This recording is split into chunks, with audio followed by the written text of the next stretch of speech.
Hey world, this is Patrick Lovell. And this is Roseanne Raviola, and we're here today to tell you why we do what we do. And I don't have an apron on today, but I got my apron on in the back and I'm serving food. Go ahead, Patrick. Talk to me. While you're serving food, what that means is that two things matter to you, and they are what? Facts, number one, facts. And where are the facts? The facts are in the con. The facts are in the new Untouchables. The facts are in over 300 truth bombs in our YouTube channel, Patrick Lovell Truth Bombs, the con. And I share food. That's what I do. And what you are is a powerhouse of giving and being engaged in activism, and your actions are what you speak with. And I've been so fortunate to know you and meet you. We met originally because of our involvement with the Real Progressives, where you were involved with all sorts of all sorts of executions within kind of the framework of what you needed to do with the real, excuse me, with the Real Progressives, and what we did with our podcast, The New Untouchables. But you knew right away, just based on your background and everything that you had experienced really throughout your entire life, but going back to when you were a child, quite frankly, growing up in Chicago, where you had experienced for the first time machinations of the power of what was then the daily Democratic machine of Chicago. Give us a quick sort of understanding of what you've understood from the very beginning of your life as it relates to power. I'm 8 years old. Precinct captain knocks at the door, gives my mother a sheet of paper, says, "This is who you're going to vote for. You want a new garbage can? How many tickets to the circus do you want?" And I'm thinking, I'm a kid. And I'm thinking, what the hell? What is this? You got to do this? And this is who you... Oh, no, no, no, no, no, no, no. Something's wrong. Something's very, very wrong. And the other one thing that I saw, I used to work in our grocery store, and I asked my grandmother, how come everybody got the same headline in the newspaper? We got half a dozen newspapers over here. What, are they all getting together to talk about it? Who's calling the shots? That's what I always wanted to know. Who is calling the shots? Guess what? I meet Patrick Lovell. I watched the con. I listened to 19 episodes of The New Untouchables and write descriptions for hundreds of truth bombs. And what do I know? I hear the truth. I hear it from people. These people just ain't pulling shit out of their hair, right? Am I right? You Right. What did you have to go through to get the con on to distribute it? You could just say, "Oh yeah, this is right." Okay, go ahead. Look, it was an amazing Herculean task, and I'll answer your question in just a second. But I want to make those that are watching this aware that the connection that I had with you initially was, in addition, it was. I'll never forget. You were super motivated. You had incredible energy when we first got together on the New Untouchables, and we started to do these podcasts. But you were also, prior to that, you guys at the Real Progressives, because I had met Steve Grumbine, and I met you, but you don't remember that. But I met you at, I believe it was the 2019, maybe.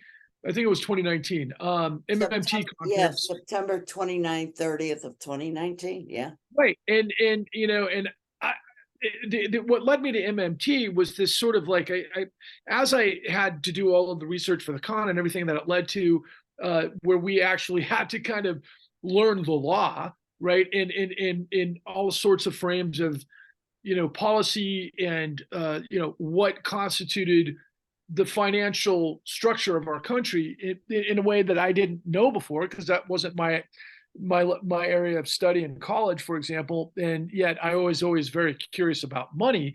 But because of what we found out in the con, But then I started to understand what happened at the Federal Reserve, which led me to MMT, which led me to that conference, which led me to meeting you guys and Steve Grumbine. And ultimately, it was like, holy shit, what we've got here is an actual sort of a language to understand how the government is funded and ultimately what that means in the context of what we found vis-a-vis the largest criminal racketeering enterprise in the history of the world that led to the mother of all truth bombs, which was the Federal Reserve backstopped this massive criminality. And I had to understand the machinations of it all. But just really quickly, and then I'll turn it back over to you, Roseanne. But we found each other through this, and you were very, very supportive, as was Steve and many others in the real progressive family about the con, particularly because William K. Black came out of the University of Kansas City, Missouri, which is what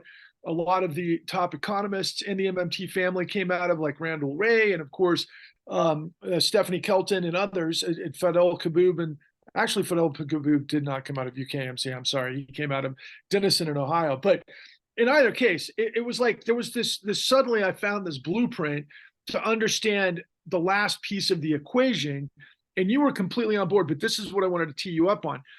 I remember you were super supportive. You were very helpful because this is what you do. I knew right away that you had a ton of energy. But at first, I wanted you to watch the con, and I knew you hadn't actually watched the con. So I had to request you to do so a few times. But then when you finally did, it was like everything just suddenly made sense. Like the MMT equation made sense for me. Tell us what, clicked for you because of the con. I watched episode 1 of the con because we did a joint presentation the night that you guys rolled it out. So I was there for episode 1. And the world premiere, yeah. Okay. Blown away because of what I knew from when I was a kid, growing up, the streets, whatever, all of it. Okay. And I'm thinking, I had to wait this long to find this. What the hell is wrong with me? Okay. There is something about you find people or something happens to you, meaning all of us, at particular times for particular reasons. And I don't know what they are, and I don't want to try to explain them, but it frickin' happens. Okay. So you take the con. Here's these fish rotting from the head. Okay. The fish rots from the head. You take that and you look at how the economy works. MMT is how things work. They can work for good purposes or bad purposes. And what does the con show? How many trillions? How many trillions? Let's get. But you make a really important point though, because see, that's what it was for me. And when I went, because I read the book from Stephanie Kelton, The Deficit Myth, and I recall that, the federal government, and based on the sort of the actual statutes that create this mechanism for budgeting for the federal government, that Congress has this immense power. Congress makes the budget. They make the budget. They choose what they want to spend on. No ifs, ands, or buts. That's called fiscal policy, which is extremely important. But what I needed to understand was the difference. And I didn't, because I didn't study. I mean, I think I did, maybe 2 levels of economics in college, as I recall. But, it certainly wasn't my degree, and I didn't go on to get a master's or a PhD. Although, I certainly got a $4.5 million education making the con, which led me to understand this, because the biggest crucible of it all was, knowing what I knew about the 2008 great financial crisis, particularly as we had to put together, like, the angels sing, because I discovered William K. Black, that made us understand the criminology of it all. But then I understood the nature of economists and, quite frankly, models and other things in the culture and all of these weird sorts of, amalgamations of what happens in the culture of the economists that don't necessarily line up with reality. But here there was an actual workable, framework through MMT that made me understand the difference between fiscal policy and monetary policy, what the capacity of the federal government is, because I always knew, like most of us, I would imagine with a college education, what took place after the Great Depression in the buildup to World War II, particularly through Keynesian economics, and that ultimately built the industrial power based on the industrial power, but that we could actually take to the next level to gear up for World War II. And I understood the bonds of that era and how it balanced out in the end. But again, I always had this question, like, wait a second, the federal government could literally just flip a switch and decide to spend right on anything that it wants to achieve. Now, there's an entire broad-based apparatus of the economy and taxes that flow from that. And the way we learned through MMT that the federal government is not state government, so they're not the exact framework, and that when people create these arguments, for example, recently because of the debt ceiling and also potentially writing off school debt, you get a lot of these people through propaganda, saying misinformation such as your taxes are going to pay for other people to basically be written off because of the nature of what we understand about loans, which could be predation, many other things, the economy writ large, given the federal government. It's not that people's taxes are paying for that write-off. And there's a big difference. And so there's so many people in this country, I'd say a vast majority, who do not understand even the basic mechanics of the economy and the way government funds or operates within the larger economy. Patrick, I always like to get to the bottom line, right? Let's go to the bottom line. You're the federal government. Okay. You are the issuer of the currency. You do not have a big piggy bank where you take money from to spend it. It don't work that way. You issue it. It goes out into the sectors of the economy. Some comes to me, a whole lot goes to the military industrial complex and war, and to Jamie Dimon, and the contractors, and to Larry Fink, and to Eric Prince. Okay, that's where it goes. When you take money from me, from my FICA, well, I don't have to pay it no more because I'm retired, thank God. You're taking it out of the economy. I can't spend it. Who spends the money into the economy? I do. All my money goes right back into the economy. Where does Larry Fink's money go? Besides up whatever, okay? They don't move the economy the way regular spending citizens move the economy. They're referring to the real economy, which is like goods and services and the exchange of currency and everything else based on exchange, based on production and everything else and capacity. And that's the real economy, particularly as it relates to us as citizens.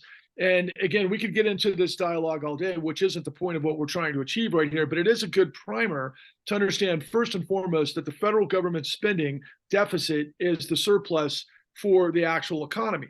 And then you gotta have debit on one side and credit on the other. And taxes do not fund the federal government, nor does borrowing from overseas. All of these things are ridiculous misnomers. The debt ceiling is ridiculous, although the front page of the New York Times op-ed board 2 days ago did start to talk about how deficits can become extremely problematic because it does reach, and this is a different thing outside of MMT, but one thing I want to talk about in terms of the fraud, because of what it ultimately we've got to keep into context here, especially the theft of the financial system in context of what I'm about to say. But ultimately, you get into the situation where, based on a global economy, even we've learned because of inflation and supply chain and all sorts of grift by CEOs and corporations and a myriad of other devices that have completely tweaked the market.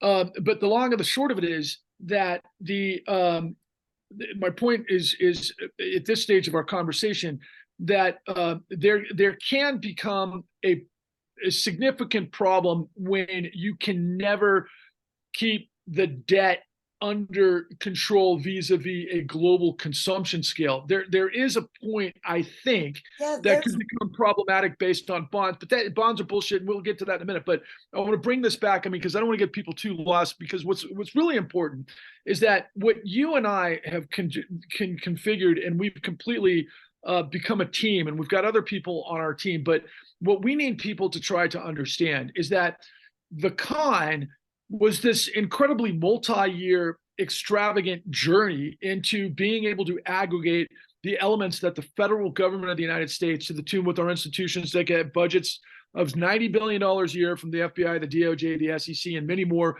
with tens of thousands of employees, did not do the work of we, the people, by reining in the criminality that we discovered and we proved in the con that led the federal government to basically do a smoke and mirrors song and dance that none of the regular people who don't understand how the economy works to begin with were able to use the full faith and credit of the United States of America to pile drive tens of trillions of dollars into a bankrupted financial sector that got that way based on the stuff that we show you in the con. But you need to also be aware that there are statutes that predicate the usage of the lender of last resort capacity of the Federal Reserve. And we all got sold a bill of goods back in 2008, 9, 10, where we were told there is no alternative. Tina, that ultimately, and this goes to all the economists and the macroeconomists and, the sorts of conversations within, MMT world and everything else, that there was no alternative to being able to provide trillions of dollars of liquidity illegally, not to mention the quantitative easing that then Secretary of the Treasury Timothy Geithner said that the American people are going to become foam on the runway for the crashing financial system, at the same time that former Secretary of the Treasury, John Paulson, former CEO of Goldman Sachs, was always supposedly inferring that he had this bazooka to be able to save the financial system. All of those things in media played out where it was the smoke and mirrors, and it was like beyond comprehension. And we proved this in our dialogue after we've watched everything from what HBO's, what was the thing from Vice Media that, I'll come back to it, but that was a propaganda piece. Same with, unfortunately, what we saw on Frontline. Everybody hid this truth that we're revealing to you, that Federal Reserve Act 13.3 was used illegally because it says right in the statutes. And anybody who knows finance and economics understands, particularly as it relates to banks, you do not give unlimited lending capacity to insolvent institutions, especially if they got insolvent based on fraud, i.e. racketeering. But that's exactly what the fuck we did. And that hits you like a ton of bricks as well. Well, and the thing is, they had a choice. They could choose to save the American people and millions around the world, or they could save themselves, the friends they go to lunch with. That's from my friend Tom Murphy in episode 2 of the new Untouchables, the Pecora Files. Tom is get to the bottom line. It's theft. He didn't know about financial fraud. You don't have to. Do you know when somebody's stealing from you? Do you know when they're grabbing you? Do you know when they go in your house and they're stealing your stuff? If they did that, like Mark Dan said, if they did that all over the country, the cops would be out in full force. But no, because they did it with a calculator, and phony documents and whiteout. Everybody, oh, it's okay. And but why? Because the next guy got his taste. The kid who used to work at fast food is now a financial advisor. He's a mortgage broker. He don't know jack shit from nothing, okay? But he's making more selling you garbage in one sale than he made all year, okay? So what? He's going to jump up and down and say, it's fraud, it's fraud. It don't happen. But people make choices. And when you're getting your piece, are you going to open your mouth? I know tons and tons and tons of people in Chicago who don't open their mouth. I'm sure Richard Bowen and Michael Winston and Bill Black, because they're like the three brothers. They're the brothers. They're the whistleblower brothers. They know millions who are getting their taste. They're not going to open their mouth, but you open your mouth. Okay? I open my mouth a lot. And all I want people to do is say, look, I'm not just blowing smoke. I actually do something. Okay? I share two things. I share facts and I share food. And I knew about the economic facts when I worked for the frickin' First National Bank of Chicago, and I got screwed because I had to show vice presidents how we could bring in more float. Don't even worry about what float means, but how we could bring in more float. So I put together a team and we get millions of dollars more in available lending for the First National Bank. What did I get? I get $250 for breakfast money. Okay, that was my extra little thing. Well, look, I mean, maybe some can tell this or infer this, and maybe you were thinking this, but Roseanne Raviola Mille is an Italian name. You come from Italian stock, and you used to say to me, like in Sicily, everybody was taught you keep your mouth shut, right? You let the Dons do what the Dons do, and everybody within the system and the Corleones and blah, blah, blah, which is the mafiocracy, right? And so people learned their lesson a long time ago. You don't talk, right? Because bad things are going to happen. Meanwhile, what you just identified are three massive whistleblowers that we show you in the con that literally William K. Black, who is the top regulator in the history of the United States, possibly. Maybe there's one better, another Sicilian immigrant, a gentleman by the name of Ferdinand Pecora, who we basically base all our work on, who got it right during the Great Depression that led to the Glass-Steagall Act, that led to the Securities and Exchange Commission, not because he was a expert in finance, because he was an expert in grift. And all of the mob stuff. So, that's what took place to basically clean up what took, the United States down to the Great Depression and the rest of the world that ultimately led to World War II. And then for a long time, 70 years, we had a system that actually had the mechanics that knew not to let the denizens of disaster in finance basically pull the smoke and mirrors bullshit, because quite frankly, a lot of people do make this sort of reference, but it is true. This type of stuff goes back hundreds and thousands of years, quite frankly, not hundreds of thousands, but hundreds and then thousands, because of just the nature of power, of grift, of control, how all of these mechanics works in a sort of common parlance, or what is the word I'm trying to look for? In Game of Thrones, it establishes this, in pop culture. We all have a kind of a connection to this type of thing. Everybody can recognize corruption and diabolical behavior in everything that we watch and we see, and we can tell good guys from bad guys. But in the real world, what you just identified is so incredibly important, because most people, and we're seeing this right now because we're all in the midst of what looks to me like the zombie apocalypse. The MAGAs don't have a freaking clue of most of the stuff that we're talking about, but yet they'd follow Donald Trump to the ends of the universe and off the cliff like the Jonestown Massacre, when this guy has been up to his eyeballs in pretty much everything we're talking about. And that was, the subject of my truth bomb today. But Roseanne, you and I both understand that no matter what our issue is, whether it is systemic,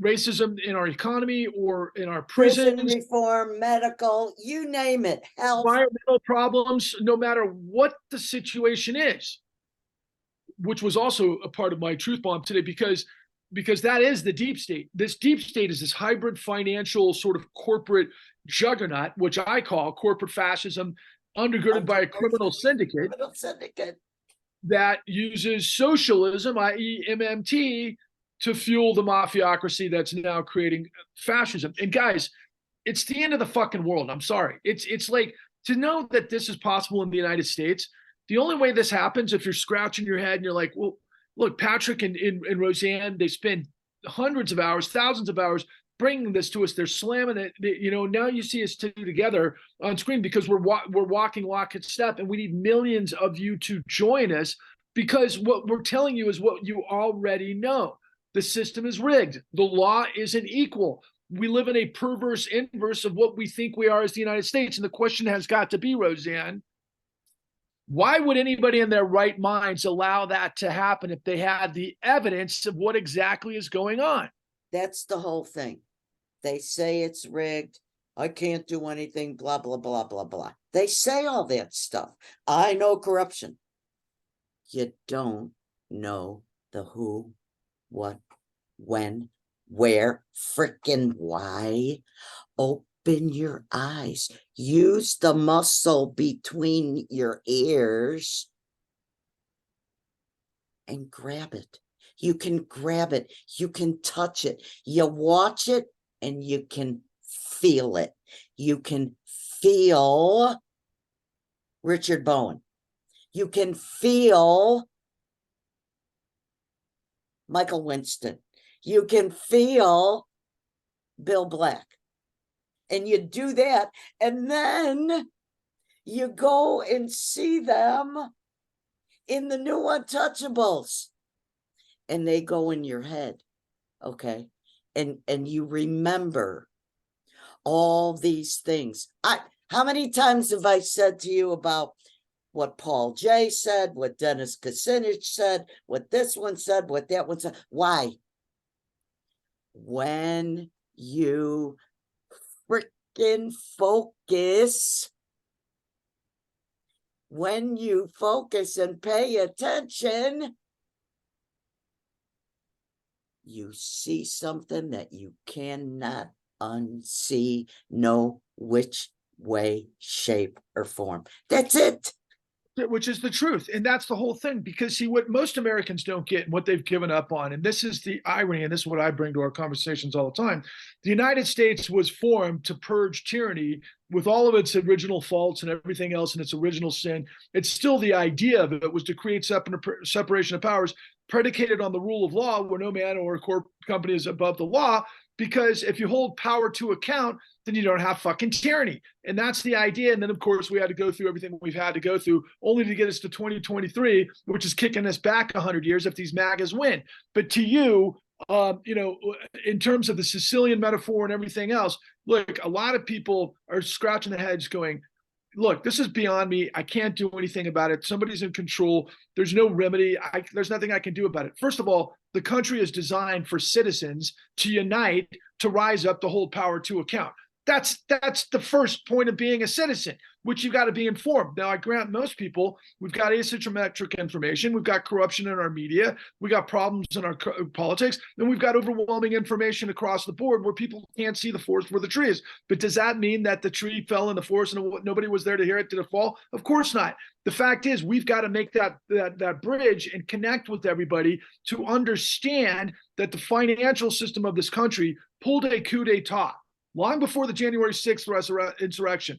This happened in 2009 because of what we're telling you with the Federal Reserve Act 13.3 that gave the mob of Wall Street. Yeah, they might have gone to Ivy League schools, but theft is theft. It doesn't matter if you wear a pinstripe right. suit or if you wear, some sort of Goomba outfit. It doesn't matter. The bottom line is, sorry to be, you know what I'm trying to say, but the bottom line is here that, in the United States, if the citizens are equipped with the truth, that enables them to hold power to account. But ultimately, the fourth estate is supposed to give us that information, but they didn't. They covered it up, which is why we had to go on this incredible journey to get this truth, which took us years and millions of dollars. And ultimately, what we're trying to do collectively is we're trying to create a tidal wave to crusade to purge corruption, because corruption births and fuels fascism, both of which are antithetical to life, liberty, and justice for all of a country of by and for the people, where the law is supreme. That's not what we are. And so what we're trying to get through to you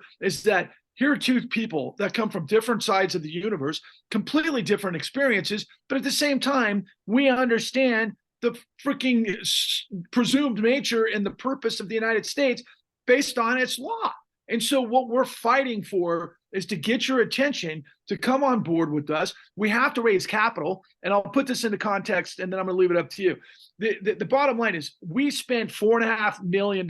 If you do the math, that's 347,000 of you contributing $13 a piece. If 347,000 people did that, we'd have an army. And then you would have the information that, whether it's right, the Fox liars, because the Dominion lawsuit just revealed all of that nonsense from Rupert Murdoch. But everybody else, it doesn't matter what brand or what flag you fly, they're all lying to us, and they're not telling us this core truth that our financial system buried the middle class, which you all know, but how they did it was through racketeering. And by the way, what did we discover, Roseanne? By way of RICO.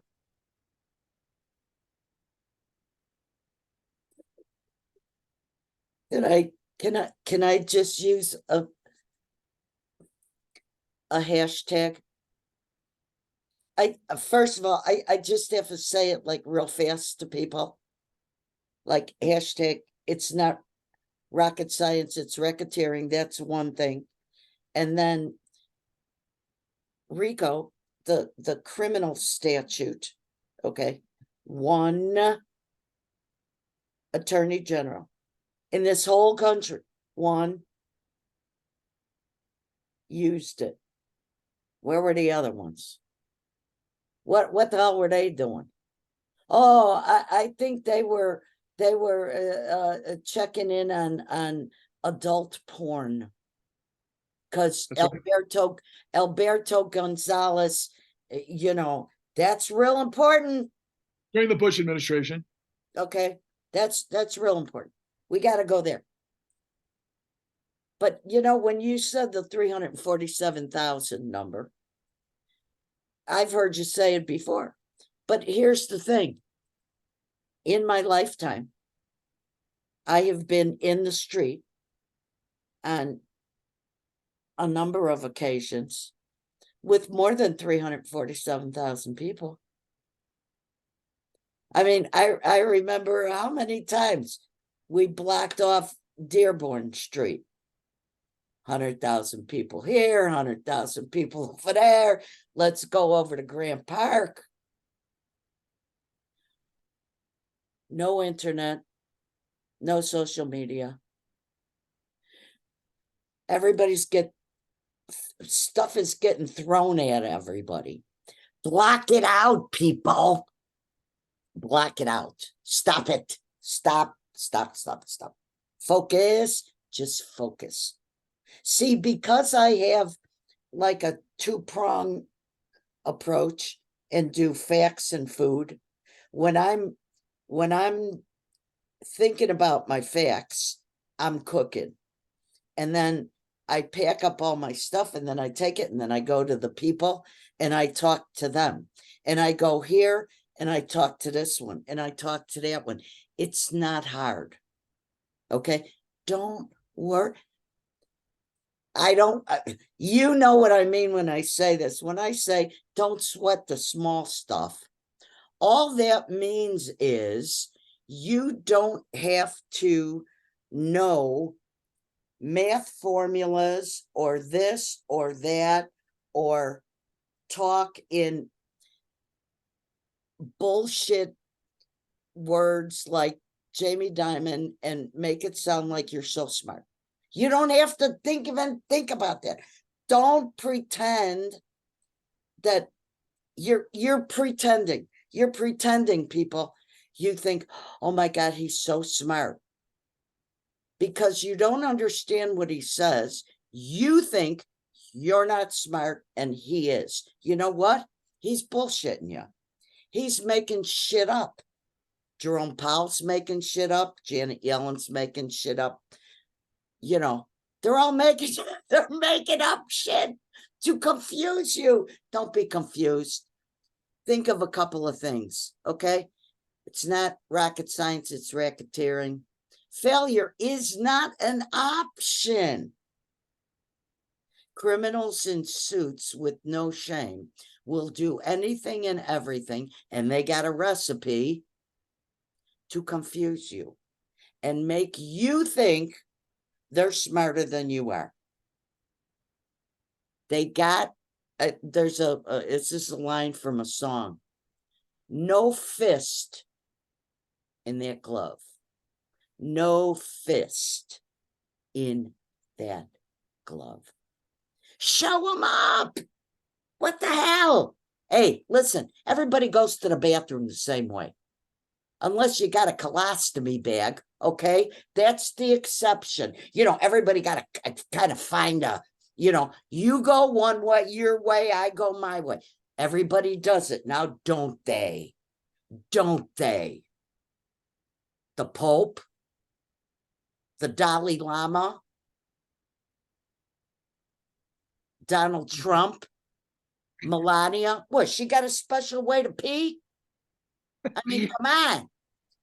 Everybody, look, everybody, we're all the same. I don't care. You want to play big shot, you go right ahead. I don't need that shit. I don't need it. Well, look, and you express it every day because you provide your time and your commitment and your services in extraordinary ways, typically to people that are less fortunate. A lot of the times on Sundays throughout the week, you're providing food to people that are homeless, people that need all the assistance that they can. And, you know, it must be quite extraordinary to, you know, be in this realm with the likes of all of the ones that you've mentioned in the con, as well as Bill Black, and these guys that operate at levels that are, you know, 80 floors up, right? You know, the towers of these banks and these big cities and everything else, and they're up there and they're kind of obscure and you never see them and you just kind of point over there, and yet you're in the streets every day and you're dealing with this, and then suddenly, like you just said, here's a revelation of regular guys that believe in the integrity of law and the purpose of doing the right thing in a way that they try desperately to prevent millions upon millions of people from getting destroyed to wind up in predicaments of which you serve every day.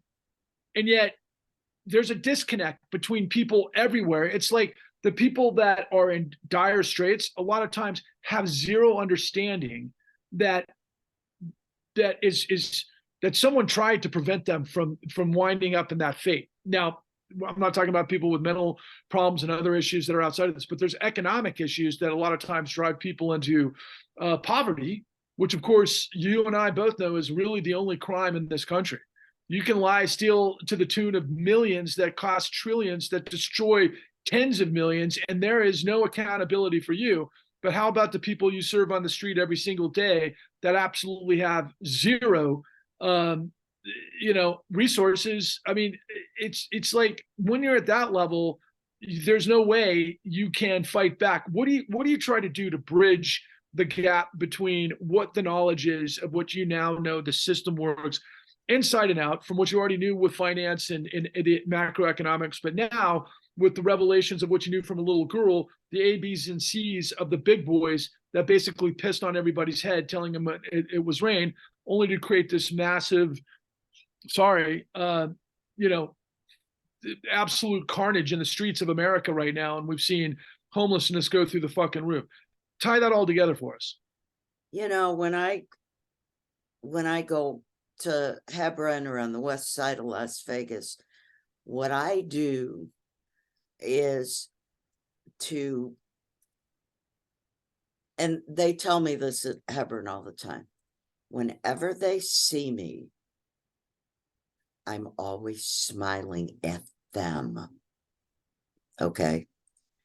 So the first thing, if you want to share something with somebody, if you want to make friends and influence people,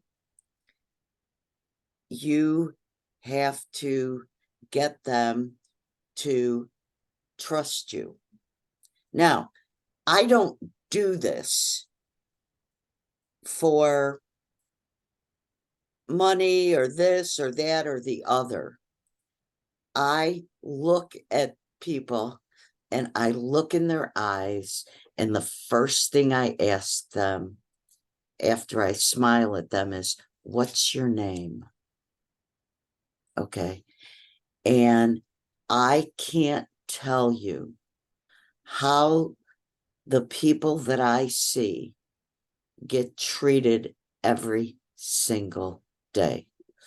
People ignore them. People, get out of my way. I don't want to see you. You're not a human person. You're a statistic. You did everything wrong. Nobody looks at these people, looks them in the eye, and smiles at them. That does a whole lot for them. And I can tell you, it does a hell of a lot more for me. Okay, because I couldn't keep doing what I do all the time if there wasn't something. And it's not material something. Okay. And I used to say this to real progressives all the time. You gotta care. Okay. Now, people would say, wait a minute. I had to care to do the work that I did with you, to watch the con, then sit down and watch the other 4 episodes. I had to care to do all the work that I did with the new Untouchables. I have to frickin' care my heart out when I'm so sore I can't even walk anymore, to get the rest of that stuff in so we can take it over to the solidarity fridge. I gotta care. If I don't care, nothing's gonna happen. You can't do unless you care. You can't do diddly unless you care. And the more you learn and the more you get from other people, the more you care, the more energy you have, the more energized you are.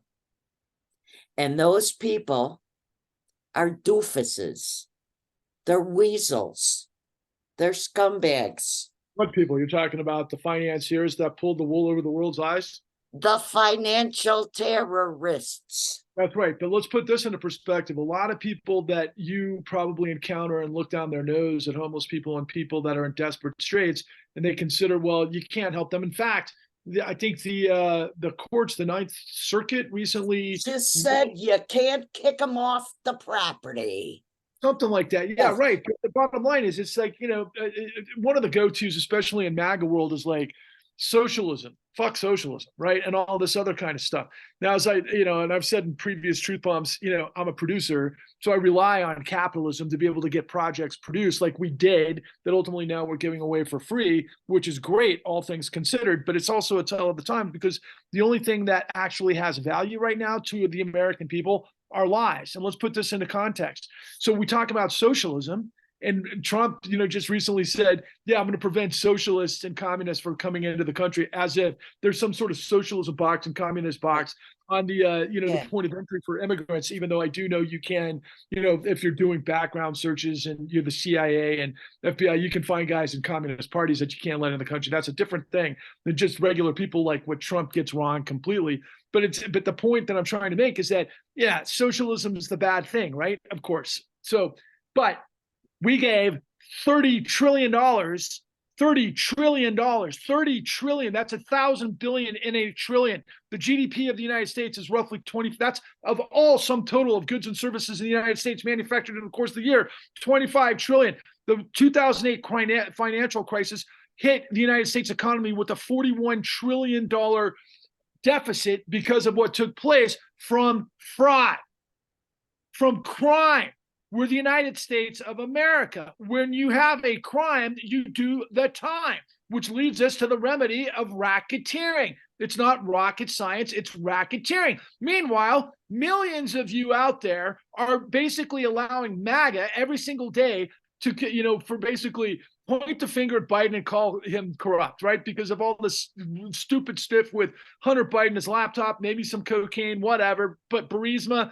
Okay, even if that's the case, that's tiny in comparison to all things Trump and Saudi Arabia and his family and UAE and all the rest of it. But Trump is tiny in comparison to what we're telling you. The financial system, which equates to all of Wall Street, which involves private equity, asset management, hedge funds, too big to fail banks, and everything else. We're in on this. Pretend banks, shadow banks, shadow lenders and all the rest of it. And they were using fraud. They were using loans as bait to basically write liars loans to trap people in things they didn't understand. And a lot of the people that got trapped in things they didn't understand, yeah, there were plenty of bad guys and stupid people and all sorts of, it takes all sorts in the United States. That's why we're supposed to have standards. But it also got regular people who own their homes who refinance because they trusted the system, of which we show you in the con, an African-American elderly woman who was a widow, who was the approximation or the expression of the American dream, given all the stuff that happened from Jim Crow forward, because she was an African-American woman who ended up having to shoot herself 5 times in the chest because of insane documentation fraud, where the sheriffs were working for the machine to evict her and she had nowhere to go. So she wasn't going to go live out in the streets because she knew she owned her house, and she had her house stolen by what in her eyes looked like it was the cops, for example, which was the gateway to finding out that the Summit County folks in Ohio with Mark Dan and Tom Murphy found the only RICO conviction in the country. And so here, Roseanne and I have been every single day trying to get your attention, trying to make you understand that this is not the United States of America, that you can't point the finger at this, that, and the other when we're giving you the truth on a silver platter. And is it a truth like I walk on water that I'm going to get you into heaven? No, it's not that truth. It's the A, B's, and C's of what took place to create the largest racketeering criminal enterprise in the history of the world that our government knew about and then let get away with, and then used the full faith and credit of the United States through socialism to pay the criminals. Get it? We're a corporate fascist state undergirded by a criminal syndicate that uses socialism to pay the mafiocracy that is now creating the fascism. Yeah. Now, you know what? It dawned on me when we were talking here. People who support the guy with the orange hair, they will support him, but they also understand when he hired how many people in his endeavors. Okay. They do the work. He stiffs them. That's right. And everything he ever did. Okay. Now, people see that. They know that. How do they rationalize, justify that that's okay? If they want to say, oh, well, he filed bankruptcy, blah, blah, blah, that's one thing. But can't you see, if you do a job for somebody and they don't pay you, I just want to bring it to the personal level. They can see that. How many people did he stiff? Did his father stiff? Did all the, how many, you know what it is. You know what that means. No, but that shows you what we're in the midst of, though, Roseanne, because, you know, everybody who ever worked for Trump got stiffed. Okay. Stiff. They're not the ones that are actually MAGAs. The MAGAs are the ones that are coming out of the churches that are part of this fascist business sort of, you know, prosperity gospel that are basically cult people. Okay. Does that make them all fucking idiots? Not all of them are. I've met many people who are on that side of the fence that are good, decent, hardworking people that didn't get stiffed directly from Trump, but support him because they had enough of the Democratic machine that you were done with back with Daley back in the 50s. So look, the bottom line is this, man, the duopoly, and I'm glad you brought that up. The Republicans and the Democrats are two sides of the same coin. They both have massive, massive corruption. And by the way, both of them definitely infused with a deep state. The only difference is which deep state are we talking about? If you're right-wing billionaire Republicans, typically you're in fossil fuel, military industrial, some sort of contracting for military industrial, or you're maybe in construction or some sort of real estate or something where you want no regulation. You want to steal as much as you can and you want it subsidized so that you can then basically turn it into a Confederate state. The Democrats work for the new robber barons, which are basically the monopolies of Wall Street, the financial sector, and what we call the meritocracy that basically control the Fed and the revolving door and everything else. And they're kind of like Ivy League. And they basically, you know, have spent the last 5 decades of neoliberalism, ultimately put on, steroids or nuclear steroids from the Clinton administration because of deregulation, desupervision, and decriminalization. You don't have a choice. That's what the great George Carlin said. So what we're trying to do, and by the way, and I'll say this in closing for myself, I've got incredible access to some of the most important people in front of us that have millions of followers. Okay, it's incredible. They're talking to me, but at the same time, they're not going where we're going just yet. Maybe some will. I'm involved with some presidential candidates. I've got Marianne Williamson's text in my phone. I've got email for Cornel West. I've talked to him a couple of times. I've got access to Bobby Kennedy's campaign director and much more. Okay. Not to mention all sorts of stuff with celebrities and blah, blah, fucking blah. But the bottom line is where it's going to have to come from is you, the people. You plus me and Roseanne equals we, the people. We are going to have to now, because of what we're revealing to you, that took out tens of millions of people, that led to the largest criminal conspiracy and cover up in history, that led to tens of trillions of dollars, that were the mafiocracy that blew up the world, and they were the criminals that got away with the crime and the money, and now they own your government. Corruption births fascism. What we've got to do is create a tidal wave populist crusade to purge corruption. Because if you, me, and everybody you see who isn't a Nazi that believes in dignity and decency and integrity and sustainability, if we merge together in unity, we will defeat the tyranny of misery.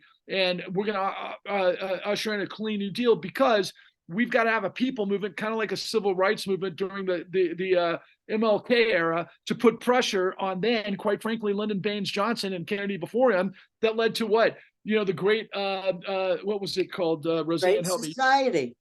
Great society, right? I mean, yep. they tried to end poverty at that time, while at the same time ushering in global capitalism because of Vietnam, yada, yada, yada. But that's all I have to say about that. But you know what? You know how everybody says, oh, third party, spoiler, blah, blah, blah. You know what? We don't need another party. We don't need another party. I am registered, and millions of people are registered as nonpartisans, okay? You can be nonpartisan. They don't have no nonpartisan conventions. They don't have nonpartisans calling up for donations. Give me through Act Blue, Act Pink, Act Green. They don't have no bylaws. Nonpartisans don't have bylaws. They don't have confusion. I don't have to get a membership card or go to a convention or be a precinct captain. I'm just me. And I check nonpartisan. We don't need another party. All you got to do, we got it. Here, look, see, right here. I'm holding it up. You want to, you don't want to watch the alone? Call me up. I'll watch it with you. Put it on. I'll put it on my TV. We'll watch it. We'll have a watch party. We don't need another party. We don't need conventions and bureaucracies. We don't need it, Patrick. What do we got, Patrick? We got the $29 trillion truth that has escalated to 30, 40, 50, 60, maybe 70 trillion, fucking trillion. You know what a freaking trillion is? 2009, since 2009. Yep. Okay. We All don't subsidies- need, all subsidies for the rich, by the way. right? We don't, do we need a party? No. We need you. We need me. We need Paris. We need Becky. We need all their friends. We need everybody I know in Nevada and everybody I know in Illinois and Massachusetts and Vermont and California. That's all we need. But Not what we're going to do, That's it. Right. But what we're going to do, and this is what we talk about, to the public, and we talk about amongst ourselves. But what we're trying to do is we're trying to raise capital to be able to do the podcast with all the people that we have access to that have the answers that we're telling you, that are some of the most brilliant, courageous people in the world that the mainstream media and, quite frankly, independent media won't go to because they're not going to tell the story. I'm telling you, this you're afraid of deep state. I don't know how deep the tentacles are. I learned over the weekend that the CIA has more influence on journalism globally than any other entity. And then I know that all hedge funds have bought print media in the United States, and of course, all 6 major communication companies are owned by the same operators, and they all get their funding from the same source, which is what we're up against. It's the board. And so what we need to do is we need to raise in $13 increments. We want a one-time infusion. If you can afford it, $13. That's it. And then you get 13 other people, and we grow this. That will build this podcast, but it's in service to eventually, because I got hundreds of hours on the shelf. I've got more information. I've got this whole universe of information to where we can put this together and take it on a nationwide Lollapalooza, like we call it a barnstorming revival tour, to where we're going to take the truth to the American people. We need to groundswell tens of millions of people to basically shut out the MAGA freaking universe of dystopia and, quite frankly, stupidity, to champion what? A bozo criminal? I mean, come on. We can do so much better than that if you're conservative. Really? Do you think you're going to go to heaven by supporting Trump? Okay, that's it. You got to know that that's game over when you get to that point. The bottom line is that, there are millions of you across the spectrum, whether it's like Black Lives Matter, whether it's Me Too, whether it's union, whether it's any shape, form, or anything that's not a Nazi or a Christo-fascist, right? I mean, anybody who believes in democracy, that believes in the integrity of the law and wants to hold power to account, which should be the ultimate patriotic endeavor. And so if we can get your support and you can join us, you're seeing the entire spectrum of what really has the power to overcome the corruption that has overcome us. We can do this. Failure is not an option, and silence is not golden. Onwards and upwards. Thank you so much. That went a lot longer than we thought. Yeah, I know. That's all right. That's good. That's all right. We're gonna look at it, because I think I'm gonna have a problem.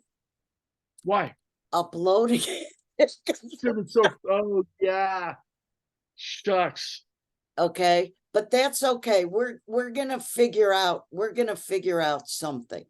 We'll All right. figure it out. Look at it. Yeah, look at today. It's a lot of stuff. That was fun though. That was fun. But you can see we went way longer. But whatever. I still think it's good though. If you can make that work, that'll be good. Patrick. Actually, you're still recording. Yeah, I know, but I can cut that off. That's okay. Okay. But Perfect. the thing is, otherwise I gotta leave the meeting, and wait, let me see if I can.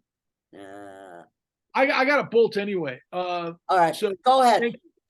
Listen, this was a very good thing for us to do. Because yeah, I know. Watch it and let me know what you think. I'll talk to you Okay, later. all right, bye.